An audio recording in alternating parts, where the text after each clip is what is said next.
It's currently 8:30, Thursday, January 6th, 2022, and we just got a bit of a snowstorm.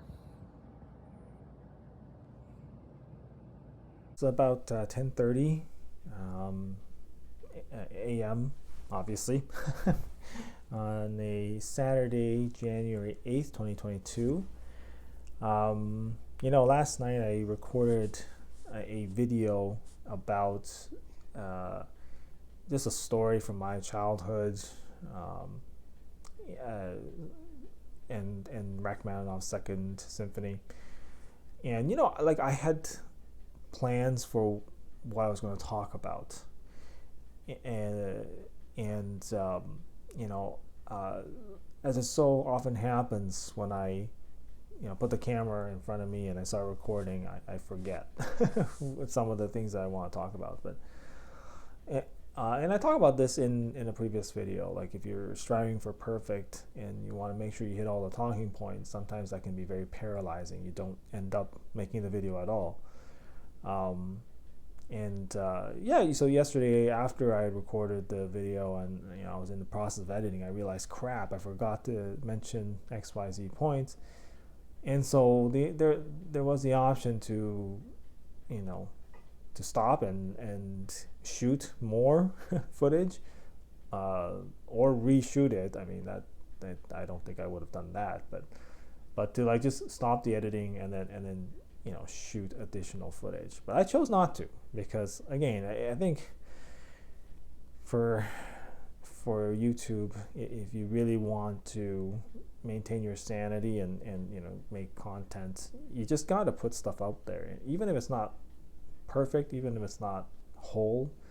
You got to get it out there. And then you can always make additional content, right, to cover the points that you haven't covered. So the point I wanted to cover was that back then, I actually had a couple points. One, back then it was not that easy to find out what a song was, right? Like, I didn't give it the full context. Shazam wasn't a thing back then, right? You couldn't just ask Siri what was playing. And the internet existed back then, but I don't know if the internet 20 years ago was the same internet as it is now. For sure, it isn't, right? And whereas right now, you could probably just search, what was that song that played on this radio program? And then and Google can read your mind and give you the right answer. That's probably a thing now, but I don't know that it was a thing 20 years ago. And even if it was, I'm not sure that I knew how to do that, right? So anyway, that's one of the context things I didn't mention, was that at the time it was not easy to find out what a piece of music was I was playing.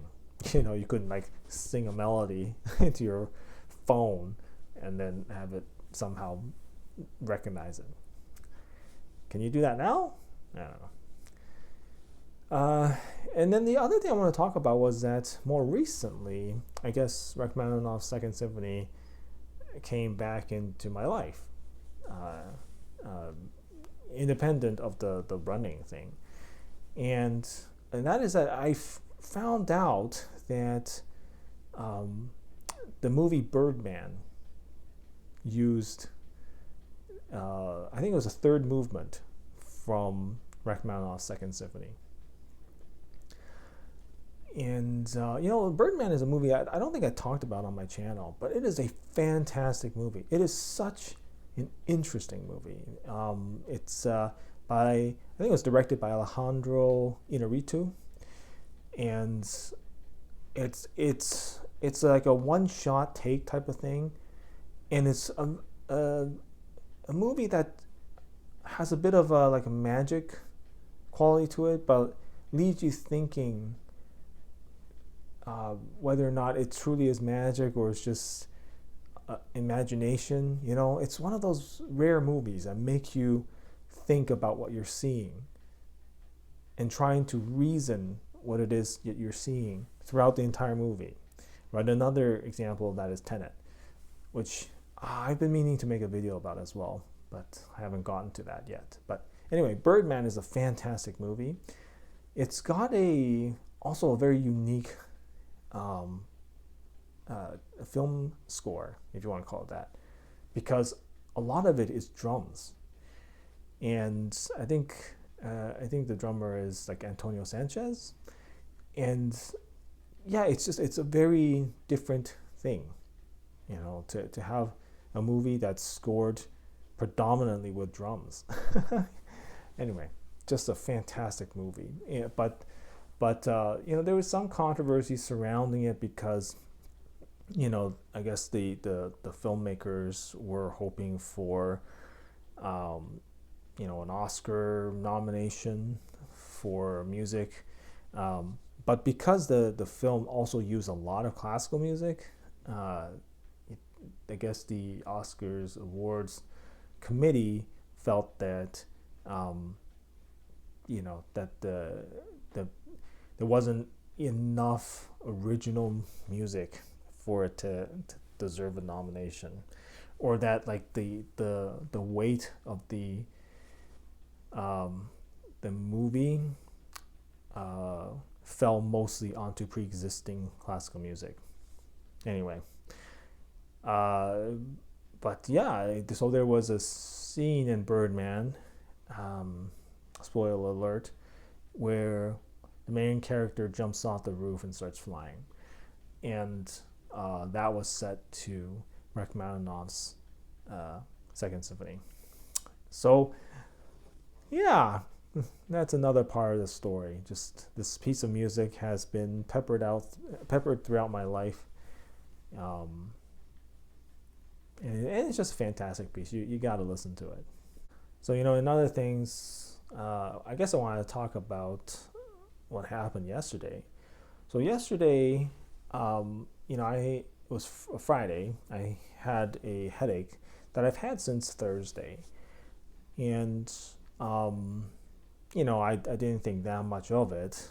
I figured that it was because I didn't sleep very well and I didn't have coffee on Thursday, and so that was the cause of my headache. But then I found out that two of the people that I worked with in the OR on Monday tested positive for COVID, and so then I called employee health and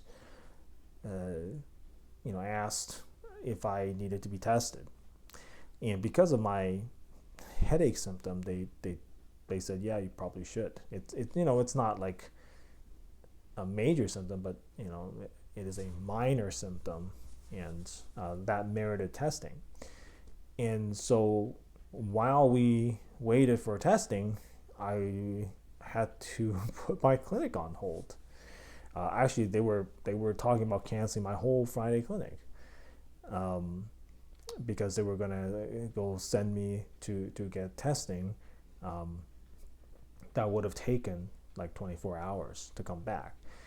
And luckily, after some phone calls, we managed to get me a rapid test, which yielded results within 1 hour. And so instead of outright canceling the clinic, we just put my clinic on hold. But then, like, while we were waiting, I had to get a colleague to come by and see some of my patients while I waited for the results.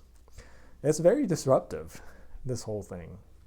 Luckily, I tested negative, and so I went right back and did my clinic. So that's what happened yesterday. Yeah.